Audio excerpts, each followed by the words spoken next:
جو ہے نا وہ شرم آتی ہے گناہ کرتے ہوئے داڑھی رکھ کے. ماشاءاللہ. تو مصعب سوال میرا آپ سے ایک تو ریکویسٹ تھی, ایک تصویر آپ کے ساتھ لینی تھی, اور دوسرا ایک سوال میرا یہ تھا کہ میں سی اے بیک گراؤنڈ سے, مطلب سی اے پروفیشن سے میرا تعلق ہے. تو ہمارے پروفیشن میں ایک بہت زیادہ جو ہے نا وہ کنفیوژن ہوتی ہے کہ ہم لوگ آڈٹس کرتے ہیں مختلف کمپنیز کے, تو اس میں کئی کمپنیز ہیں جن کے اندر جن کا سودی بینک کے ساتھ لین دین ہوتا ہے, کئی دفعہ بینکس کا آڈٹ کرنا پڑ جاتا ہے. تو وہ جو آڈٹ ہم لوگ کر رہے ہوتے ہیں, دیکھیں آڈٹ کر لیں, میں سوال سمجھوں کہ سوال بہت پوچھا جاتا ہے نا, آڈٹ کر لیں, اس کی جو انکم ملے گی وہ نہ لیں, وہ ٹریننگ کا حصہ ہے تو وہ کر لیں, لیکن اس کی انکم جو ملے اس دوران وہ سب صدقہ کریں. جیسے ہم لوگ فرم کے اندر, میں سمجھ گیا, یہ سوال کامن, چارٹرڈ اکاؤنٹنٹ جو بھی اکاؤنٹنگ پڑھے ہوتے کامن سوال ہے یہ, تو کر لیں, لیکن اس کی ارننگ حلال نہیں ہے, اور نیت یہ ہو آپ کی کہ میں صرف سیکھ رہا ہوں. اور مفتی صاحب ایک چھوٹا سوال اور تھا, ابھی ماشاءاللہ میرے ایک بیٹے کی ولادت ہوئی ہے, تو 2 بچے ہو گئے میرے الحمدللہ. اب جو میری مسز ہیں وہ یہ کہتی ہیں کہ ابھی یہ 2 پہلے بڑے ہو جائیں, اس کے بعد ہم تیسرے کا سوچیں گے, کیونکہ سنبھالنا بہت مشکل ہے. دیکھو 2 بچے ہو گئے, اس کے بعد ہم تیسرے کا سوچیں گے, پہلے بڑے ہو جائیں گے, یہ سوچ تو غلط ہے.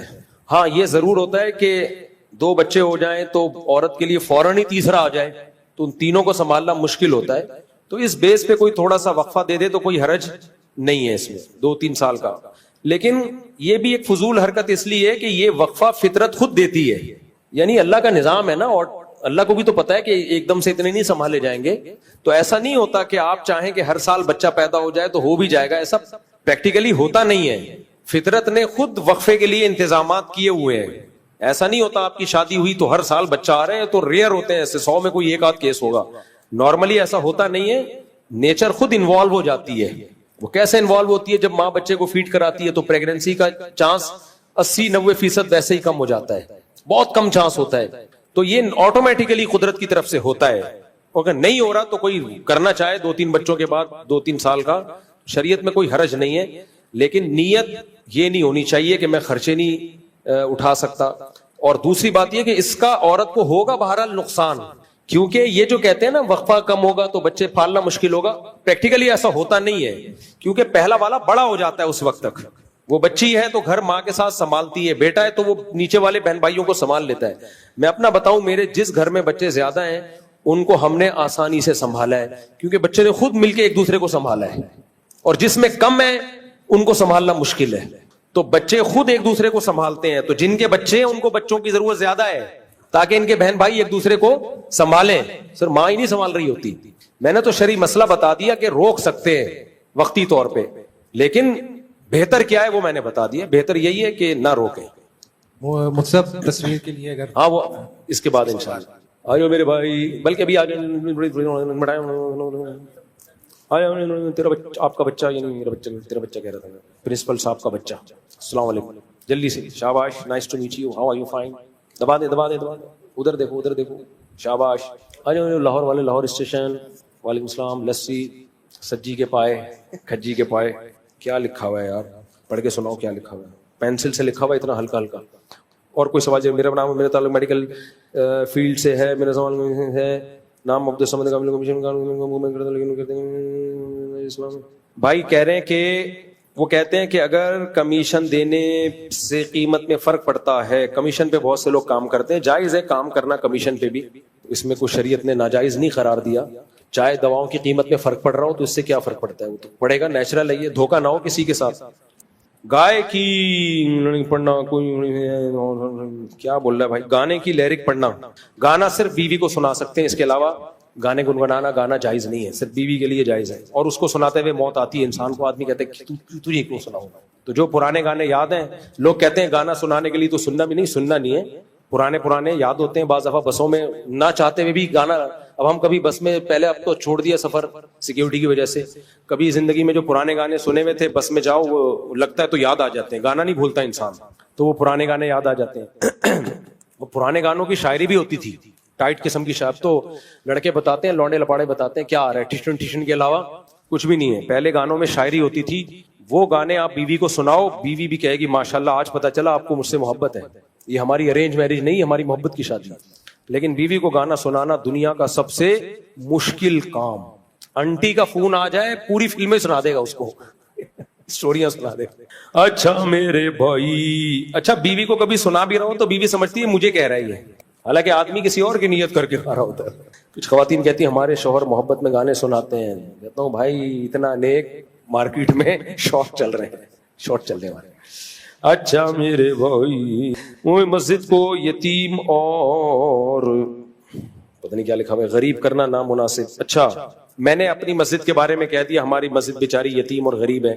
یہ صاحب کہہ رہے ہیں اپنی مسجد کو یتیم اور غریب کہنا ٹھیک نہیں ہے. میرے بھائی ادب کا نا, ادب کا کو مسلط نہیں کرو اپنے اوپر. اس میں مسجد کی توہین نہیں تھی, مسجد کی قسمہ پرسی بیان کرنا مقصد تھا. تو اتنا زیادہ نہیں ایکسٹریم لیول پہ جاؤ. نبی صلی اللہ علیہ وسلم نے فرمایا لا تشددوا فیشدد اللہ علیکم, اپنے اوپر خامخواہ کی سختیاں مت لگاؤ, اللہ بھی کر دے گا سختیاں. اب ایک مولوی صاحب نے قرآن کے ادب پہ بیان کیا, اتنا سخت بیان تھا وہ, لوگوں نے واہ واہ تو کر لی, لیکن میں نے کہا پریکٹیکلی یہ ممکن نہیں ہے. اب دیکھو میں کرسی میں بیٹھا ہوں, کوئی یہاں قرآن رکھ کے بیٹھا ہوا ہے, تو ہم کیا کہتے ہیں ٹھیک ہے جائز ہے, کیونکہ اگر اس پہ پابندی لگا دی تو پھر ایک بھی آدمی کرسی پہ بیٹھا ہوا ہے, کوئی بھی زمین پہ بیٹھ کے قرآن پڑھ ہی نہیں سکتا. اس کو زمین سے اتارنا پڑے گا یا سب کو کرسیوں پہ بٹھانا پڑے گا. شروع میں ایسا ہوتا تھا جب اوپر پورشن میں لوگ بیت الخلا بھی بناتے, نیچے والے پورشن میں قرآن رکھا ہوا ہوتا, لوگ کہتے ہیں ہمارے گھر کے اوپر پورشن میں لوگ سو رہے ہیں, واش روم جا رہے ہیں, نیچے والے پورشن میں الماری میں قرآن رکھا ہے, یہ بے ادبی تو نہیں ہے؟ بعض لوگوں نے کہا یہ بے ادبی ہے, اوپر بیت الخلا نیچے قرآن. ہم نے اسی وقت فتویٰ دیا بھائی یہ بے ادبی نہیں ہے, اوپر کا پورشن بالکل ایک الگ چیز ہے, نیچے کا پورشن بالکل ایک الگ چیز ہے. تو اپنے اوپر اتنا ادب مسلط کرو جو افورڈ کر سکو. اب قرآن رکھا ہوا ہوتا ہے پیچھے, سعودی عرب میں ہم نے دیکھا ہے پیچھے لوگ قرآن پڑھ رہے ہوتے ہیں, لوگ آگے بیٹھے ہوئے ہوتے ہیں, ان کی پشت ہو رہی ہوتی ہے. ہمارے یہاں یہ کر ہی نہیں سکتے آپ, پیٹھ ہو رہی ہے. اس کا نتیجہ کیا نکلا, پچھلی صفوں میں بیٹھ کے کوئی آخر تک قرآن ہی نہیں پڑھ سکتا. تو ادب کریں اعتدال سے, اتنا نہ مسلط کریں کہ زندگی گزارنا مشکل ہو جائے. ایک بیچارے بزرگ آیا کرتے تھے مجھ سے ملنے, اللہ ان کی عمر میں برکت دے, اگر دنیا سے چلے گئے اللہ مغفرت فرمائے. وہ بہت زیادہ ادب سے بات کرتے تھے مجھ سے, آتے پہلے درود شریف پڑھتے, بڑے احترام کر رہے ہیں آپ مفتی ہیں, تو اتنا زیادہ القابات عرض کیا تھا. احقر کو گوناگوں مصروفیات کے باعث آپ سے ملاقات نہیں ہو پا رہی تھی, تو اب بڑے عرصہ دراز کے بعد آپ کا دیدار مبارک نصیب ہوا, تو کچھ گزارشات پیش خدمت ہیں. مجھے پسینے چھوڑ جاتے تھے. ایک دفعہ تو میں نے افورڈ کیا, دوبارہ وہ آ رہے ہوتے تھے میں راستہ بدل لیتا تھا کہ بھائی بہت مشکل کیس ہیں. ان پہ انڈیا کے تھے, کہیں لکھنؤ کے, تو وہ ویسے میں ان کا احترام کرتا تھا, بوڑھے ہیں خیریت ویریت, لیکن جب کوئی بات پوچھنے آتے میری ٹانگیں کپ کپانا شروع. تو میں نے کسی سے کہا, میں نے کہا یار یہ ہمارے لیے قابل احترام ہے, ان سے بولو کہ بس ٹو دا پوائنٹ بات پوچھ لیا کریں, آپ بھی سکون میں رہیں گے اور میں بھی. پھر بھی بوڑھے کا پھر بھی میں برداشت کر لیتا ہوں. اب بھی کچھ بوڑھے ایسے ہیں بڑی لمبی تمہید, ان کو تو میں یہ سوچ کے برداشت کر لیتا ہوں یار بڑھاپا ہے چلو برداشت. جوان آدمی پہ یہ سوٹ نہیں کرتا. آؤ ملو, السلام علیکم مفتی صاحب خیریت سے ہیں, بہت خوشی ہوئی آپ سے مل کے, یہ مسئلہ پوچھنا تھا, یہ اس کا جواب ہے, السلام علیکم. وعلیکم السلام, شاباش. تو یہ جو ادب بہت زیادہ مسلط ہوتا ہے یہ عذاب جان بن جاتا ہے. کل ایک تقریب میں ہم تھے, ایک میٹنگ تھی, اس میں سب لوگ اپنی رائے دے رہے تھے حالات سے متعلق, ٹو دا پوائنٹ بات کر کے. ایک مولوی صاحب کے ہاتھ میں مائک آیا, ان کو دیے گئے 2 منٹ میں آپ اپنی بات کریں. وہ کیسے شروع کی, الحمدللہ نحمدہ ونصلی علی رسولہ الکریم اما بعد فاعوذ باللہ من اتنا لمبا خطبہ. اس کے بعد پھر انہوں نے تجوید کے ساتھ تمام حضرات کا میں دل سے شکر گزار ہوں, اللہ سے امید ہے آئندہ بھی ہم اسی طرح ملتے رہیں گے. میں نے ساتھی سے کہا مشکل کیس ہے, میں نے کونی ماری, میں نے کہا بھائی یہ بہت مشکل کیس ہے. میں نے کہا کوئی فارورڈ کا بٹن واٹس ایپ میں تو ہوتا ہے, آہستہ بول رہے ہیں نا آپ, ڈبل اسپیڈ کر دو. میں نے کہا کوئی ایسا سافٹ ویئر بناؤ, سب سے پہلے میں خریدوں گا, جو اس طرح بول رہا ہوگا جا کے اس کے لگا دو. وہ کیا ہوا, 2 منٹ کی بات 20 منٹ میں کیے اور لوگ اٹھ کے جانے لگے. ابے ٹو دا پوائنٹ بات کرو, چلاؤ یار آگے. تو یہ جو ادب ہے, مسجد کو یہ بول دیا, مسجد کو غریب بول دیا, بھائی کوئی بے ادبی کی نیت سے نہیں بولا ہے, مسجد کی حالت بتانے کے لیے. تو اس میں کوئی زیادہ نہ مسلط کریں. یہ اور کیا گانے, یہ محبت ہو گئی کزن سے, اس کی عمر زیادہ, آپ 17 سال کے ہیں, جس سے محبت ہو شادی اسی سے کرو میرے بھائی, چاہے 90 سال کی کیوں نہ ہو. ہوتی نہیں ہے 90 سال کی سے, لیکن ایک مثال دے رہا ہوں میں. اگر آپ کی عمر 17 سال ہے, کزن کی عمر 35 سال ہے, آپ کو اچھی لگ رہی ہے, ٹرائی مارو ایسی کی تیسی. میں نے خود ایسی شادیاں کرائی ہیں ایسی شادیاں. ہمارے محلے میں ایک لڑکا تھا, لونڈا لپاڑا بالکل, بمشکل 17-18 سال کا ہوگا, ہینڈسم اسمارٹ تھا. انٹی تھیں 35-40 سال کی, کنواری تھیں, پسند آ گیا ان کو. انٹی بھی انٹی تھیں, اس لڑکے کو پسند آ گئی, وہ شادی ہو گئی. لوگوں نے بہت تماشے کیے. آج ماشاءاللہ ان کے بچے ہیں. ابھی ملا مجھے پتہ نہیں 30-35 سال کے بعد, پرانا واقعہ ہے نا. ابھی تک ماشاءاللہ ہنسی خوش زندگی گزر رہی ہے, ان کی خاندان اچھا, بچے بھی ہو گئے. جب میاں بیوی راضی تو کیا کرے گا قاضی, ایسی کی تیسی. وَتُعِزُّ مَن تَشَاءُ وَتُذِلُّ مَن تَشَاء کی روشنی میں سمجھائیے کہ کیا اس سے مراد ہے جس شخص کو عزت مل رہی ہے وہ عزت کے قابل بھی ہے, مثلا ڈونلڈ ٹرمپ یا کوئی اور بھی شخص جس کا نام بھی نہیں لیا جا رہا. جس کو عزت مل رہی ہے وہ عزت کے قابل ہو یا نہ ہو. ہمارے ملک کو عزت مل رہی ہے, شخصیات کو نہیں دیکھا جاتا, اس کے پیچھے کنٹری کو دیکھا جاتا ہے. اگر آپ کا آرمی چیف سے اختلاف ہے 100 دفعہ کریں آپ اختلاف, جیسے ہمارا جنرل مشرف سے اختلاف تھا, آپ 100 دفعہ کریں. لیکن ابھی جو آرمی چیف کو عزت مل رہی ہے تو چیف کی وجہ سے نہیں. ڈونلڈ ٹرمپ, عاصم منیر نہ ڈونلڈ ٹرمپ کا کوئی بہنوئی ہے نہ سالہ ہے, ابھی مل رہی ہے پاکستان کی وجہ سے. اگر آرمی چیف کوئی اور ہوتا تو بھی ملتی, مشرف ہوتا تو بھی ملتی, باجوہ ہوتا تو بھی ملتی. تو ایک آرمی چیف کو نہیں دیکھا جاتا, اس کے پیچھے کنٹری کو دیکھا جاتا ہے. تو اس لیے میں کہہ رہا ہوں کہ مثبت سوچنا سیکھو. اور ویسے بھی جب باجوہ تھا, جنرل باجوہ, تو یہ ہمارے سیاسی لیڈروں کی یہ مسئلہ ان کے ساتھ یہ ہے کہ جب فوج آپ کو فیور کر رہی ہو تو زندہ باد وہ ہمارا باپ ہے, جب آپ کے اگینسٹ ہو تو یہی ملک کو کھانے والے بھی یہی ہیں, بنگلہ دیش توڑنے والے بھی یہی ہیں, بھٹو کو لٹکانے والے بھی یہی ہیں, سب کچھ یہی کر رہے ہیں. کل جو مسلم لیگی فوجیوں کے خلاف باتیں کر رہے تھے آج کر رہے ہیں, بولو نا, نہیں کر رہے. آج جو پی ٹی آئی والے فوج کے خلاف بول رہے ہیں کل بول رہے تھے. عمران خان کی تقریریں کہ آرمی چیف ہمارا باپ ہے. میں پھر بھی کہہ رہا ہوں فیور کرو, آپ 100 دفعہ فیور کرو, پی ٹی آئی کو بھی کرو, جے یو آئی کو بھی کرو. لیکن بھائی یہی سیاسی لیڈر یہ بھی تو پینترے بدلتے ہیں نا, یہ بھی تو پینترے بدلتے ہیں. تو ہم پینترا نہیں بدل رہے, ہماری ایک ہی دعوت ہے شروع سے. سب سے پہلے ہم نے کنٹری کو دیکھنا ہے. ہمیں باجوہ یا عاصم منیر سے لینا دینا کچھ بھی نہیں ہے, ہمیں کنٹری سے لینا دینا ہے. تو کنٹری کے مفاد میں کوئی کام ہوگا تو ہم فیور کریں گے, کنٹری کے اگینسٹ ہوگا تو ہم فیور نہیں کریں گے. جب اگینسٹ تھا تو ہم فیور نہیں. جنرل مشرف نے جو فضائی اڈے پاکستان کو کے امریکہ کے حوالے کیے 100% حرام اور ناجائز کام کیا ہی ہے. اس وقت ہم نے ممبر پہ بیٹھ کے بولا کہ یہ غلط ہے, یہ جرم ہے, آپ کسی قوم پہ ظلم کرنے کے لیے اپنے ہوائی اڈے نہیں دے سکتے.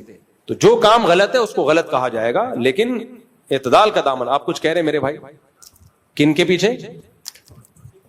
نہیں, پھر جائز نہیں ہے ایسے کمیشن لینا کہ جس سے لے رہے ہو اس کو پتا نہیں ہے, وہیں سے کاٹ رہے ہو, پھر تو یہ دھوکا ہے نا. اور پہلا کیا سوال تھا, سوری؟ ہاں, مسلک کسی دوسرے مسلک کے پیچھے نماز پڑھنا, جب تک کسی مسلک میں شرک یا کفر نہ ہو تو اس کے پیچھے نماز جائز ہے. ابھی ٹیلی ویژن کے ایک پروگرام میں قاری خلیل الرحمان بیٹھے ہوئے ہیں اور ساتھ میں وہ بیٹھے ہوئے ہیں جو بریلویوں کے ہیں نا, مفتی حنیف قریشی صاحب بیٹھے ہوئے ہیں, اور بھی 2-4 لوگ بیٹھے ہوئے ہیں. تو سوال پوچھنے والے نے پوچھا یہ حنفی لوگ امام کعبہ کے پیچھے نماز کیوں نہیں پڑھتے؟ یہ 2 نمبریاں بہت ہوتی ہیں ٹیلی ویژن میں. تو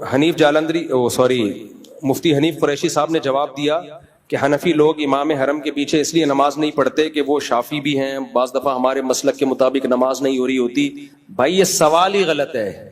حنفی لوگ امام کعبہ کے پیچھے نماز پڑھتے ہیں, چاہے وہ شافی ہوں چاہے وہ حنبلی ہوں, کیونکہ ہم چاروں اماموں کو برحق سمجھتے ہیں. اب سعودی عرب میں جو امام کعبہ ہیں وہ حنبلی ہیں, ان کی تحریر میں نے خود پڑھی ہے کہ ہم فقہ حنبلی کو فالو کرتے ہیں, خود میں اس کا گواہ ہوں. انہوں نے, ان پہ کسی نے اعتراض کیا تھا کہ آپ امام احمد بن حنبل کو کیوں فالو کرتے ہیں؟ انہوں نے کہا ہم اس لیے کہ وہ اہل سنت والجماعت کے امام ہیں, تو ہمارا حنبلی ہونا قابل فخر ہے کیونکہ ہم اہل سنت والجماعت کے امام کو فالو کر رہے ہیں. میں نے خود تحریر پڑھی ہے.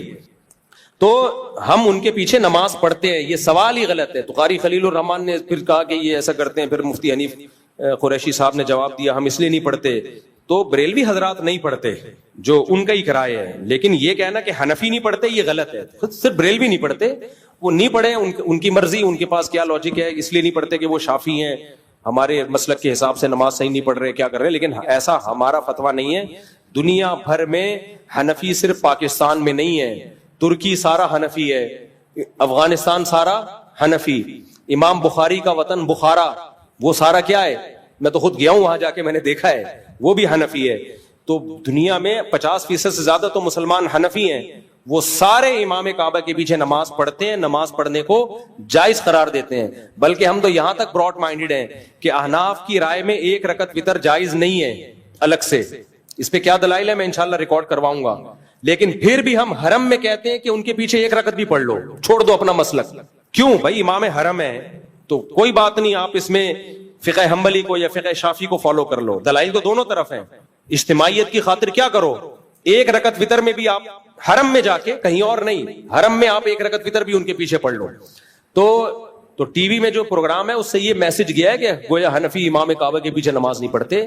تو سوال کرنے والے نے بھی بددیانتی کی ہے, اور قاری خلیل الرحمان صاحب کو کہنا چاہیے تھا کہ حنفی پڑھتے ہیں. لیکن قاری خلیل الرحمان صاحب کو بھی نا, خلیل الرحمان ہی نام ہے نا, ایک تو میں نام غلط لے رہا ہوتا ہوں, ان کو بھی احناف کی حمایت کرتے ہوئے موت آتی ہے. پتا ہوتا ہے یہاں احناف درست ہیں, لیکن وہ مجال ہے کوئی طنز جتنے بھی ہوں گے, جہاں کوئی طنز کا موقع ملے گا تو کریں گے, طنز کا موقع ملے گا تو کریں گے. تو پھر فرقواریت تو آپ خود پھیلا رہے ہو. تو ان کو چاہیے تھا بولتے بھائی 99% حنفی امام کعبہ کے پیچھے نماز پڑھتے ہیں. ٹھیک ہے, مفتی حنیف قریشی صاحب نہیں پڑھتے ہوں گے, ان کی میرے مقصد کسی پہ طنز نہیں ہے, ان کی اپنی ایک رائے ہوگی. لیکن یہ الزام لگانا کہ سارے حنفی نہیں پڑھتے غلط ہے, پڑھتے ہیں.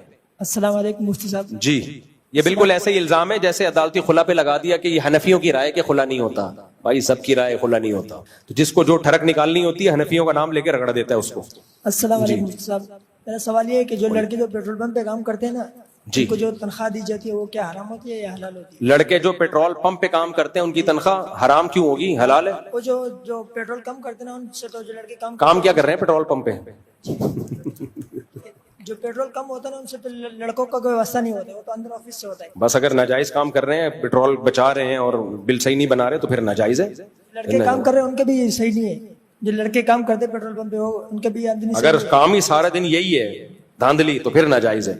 کام دیکھا جاتا ہے, زیادہ کام کیا ہے, زیادہ کام جائز ہے تو تنخواہ کو جائز سمجھا جائے گا, اور ہمارے لیے ان سے ڈیلنگ حلال ہوگی. اور جو حرام ہے جتنا اس کو صدقہ کرنا پڑے گا, اور سارا ہی کام دھاندلی پر مشتمل ہے پھر جائز نہیں ہے. میرے بھائی جلدی لیڈیز گروپ کے ساتھ عمرہ کے بغیر محرم جا سکتی ہوں. خاتون نے پوچھا ہے کیا میں بغیر محرم کے عمرے پہ جا سکتی ہوں؟ گروپ کے ساتھ نہیں جا سکتی. جوان لڑکی بغیر محرم کے عمرہ یا حج کا سفر نہیں کر سکتی. ایسی باتوں کا فتویٰ غامدی صاحب سے لیا کریں. تو اس کو عام سفر پہ قیاس نہیں کیا جا سکتا, حج عمرے کے سفر کو. دیکھو یہ بات کہ نبی صلی اللہ علیہ وسلم نے عورت کو محرم کے بغیر سفر کرنے سے منع کیا ہے, اس میں اتنی بات تو ہم بھی مانتے ہیں. اس کی وجہ تھی فتنہ, کیونکہ پہلے زمانے میں جنگلوں کا سفر بھی آ رہا ہے, صحراؤں کا سفر بھی آ رہا ہے, عورت کے ساتھ کوئی مرد نہیں ہوگا تو اس کی عزت اچھلنے کا خطرہ ہے. اس لیے نبی نے فرمایا 1 دن اور 1 رات کا سفر, یا اور ایک دوسری حدیث میں 3 دن اور 3 رات کا سفر کوئی عورت محرم کے بغیر نہ کرے. اب لوگ کہتے ہیں کہ اب وہ دور نہیں ہے, اب جہاز میں جا رہی ہے, کیمرے لگے ہوئے ہیں, سیو ہے, بالکل ٹھیک ہے. لیکن یہ یہاں تو ہو سکتا ہے, کراچی سے لاہور کسی کام سے جانا ہو گیا ایمرجنسی میں, لاہور سے کراچی, یا امریکہ بھی جا سکتی ہے, امریکہ میں اس کا محرم وہاں موجود ہے, یہاں سے ابا نے بٹھا دیا اور وہاں سے کسی نے ریسیو کر لیا. اس میں تو کوئی ضرورت کے وقت گنجائش دی جا سکتی ہے. عمرے میں ایسا نہیں ہوتا, حج میں ایسا نہیں ہوتا, یہاں سے اڑی وہاں پہنچ گئی. 10 سے 15 دن اسٹے کرنا پڑتا ہے. کسی اجنبی ملک میں اتنا لمبا اسٹے جوان عورت کا محرم کے بغیر, اس میں یہ کہنا کہ فتنے کا اندیشہ نہیں ہے, یہ حالات سے ناواقفیت کی دلیل ہے. اچھا, لوگ مثال دے رہے ہوتے ہیں فلاں کی بیٹی گئی تھی, جوان لڑکی ہے, وہ تو صرف حج عمرہ نہیں بلکہ وہ تو 4 سال یورپ کی یونیورسٹی میں پڑھ کے آ گئی, اسے تو کچھ نہیں ہوا, اور مولوی لوگ کہتے ہیں فتنے کا اندیشہ ہے. دیکھو فتنے کا اندیشے کا مطلب کیا ہے, خطرہ ہے, یقینی تھوڑی ہوتا ہے فتنہ. کسی علاقے میں چرس بٹ رہی ہو, آپ اپنے بچوں کو وہاں جانے سے روکو گے نا؟ کیا خیال ہے؟ اب کوئی کہہ رہا ہے نہیں میرا بچہ تو گیا تھا, کوئی چرس نہیں لی اس نے, چرسیوں سے دوستیاں بھی لگائیں, راتیں بھی گزاری, چرس نہیں پی. آپ کہیں گے بھائی یہ ہو گیا, ونس اپون اے ٹائم ایسا بھی ہو جاتا ہے, لیکن خطرہ تو ہے نا, تو ہم کیوں رسک لیں بھائی؟ تو اسلام میں بہت سارے احکام کا مدار فتنے پر نہیں ہے, فتنے کے خطرے پر ہے, خطرہ موجود ہے. ورنہ بہت ساری بے پردہ عورتیں ہیں, ان کی عزتیں محفوظ, آج تک کسی نے ان کو نہیں چھیڑا. بہت ساری بے پردہ ہیں, تو کیا بے پردگی کی اجازت ہو جائے گی؟ یہی کہا جائے گا نہیں چھیڑا, خطرہ تو ہے نا, خطرہ تو ہے. تو خطرے کی بیس پہ بہت ساری لڑکیاں جاتی ہیں, عمرہ کر کے آ جاتی ہیں, کچھ نہیں ہوتا. بہت ساری جاتی ہیں یورپ امریکہ یونیورسٹیوں میں 4-4 سال ہاسٹل میں رہتی, کچھ نہیں ہوتا. لیکن بہت ساریوں کو بہت کچھ ہوتا بھی اسی وجہ سے, اگر وہ گھر میں رہتی تو نہ ہوتا یہ سب کچھ. تو شریعت نے فتنے پر مدار نہیں رکھا, فتنے کے خطرے پر مدار رکھا ہے. تو حج اور عمرے میں بہت ٹائم گزارنا پڑتا ہے. اجنبی ملک ہے, اجنبی کنٹری ہے, سارے اجنبی لوگ ہیں, تو بہت خطرہ ہوتا ہے ٹاکرا ہو جائے. دوستیاں جہازوں میں ہو جاتی ہیں, دوستیاں بیٹھے بیٹھے دوستیاں ہو جاتی ہیں, بڑے اسکینڈل چلتے ہیں پھر.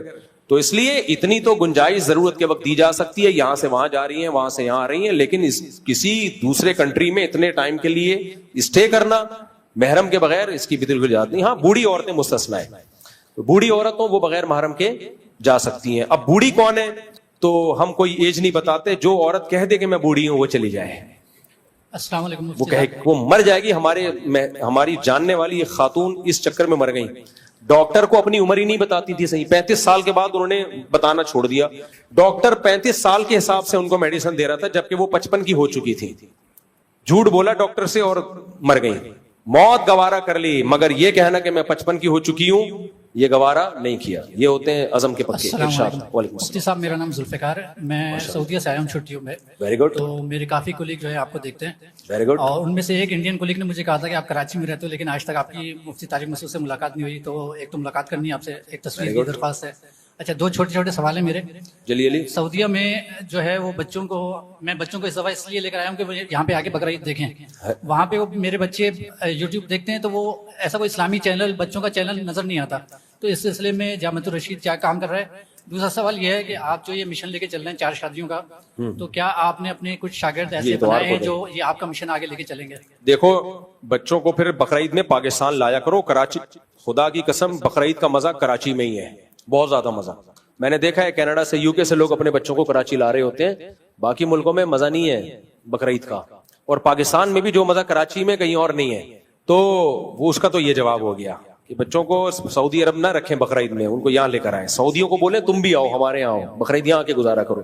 باقی یوٹیوب چینل تو لوگ بنا رہے ہیں, مذہبی چینل بھی ہیں. جامعۃ الرشید کا مجھے نہیں پتا, شاید بنایا انہوں نے, نہیں بنایا واللہ اعلم. بنانا چاہیے بچوں کے لیے مذہبی چینل, ان لوگوں نے تو بنائے ہیں. جو دعوت اسلامی والے لوگوں نے بھی اچھے چینل بنائے ہیں بچوں کے.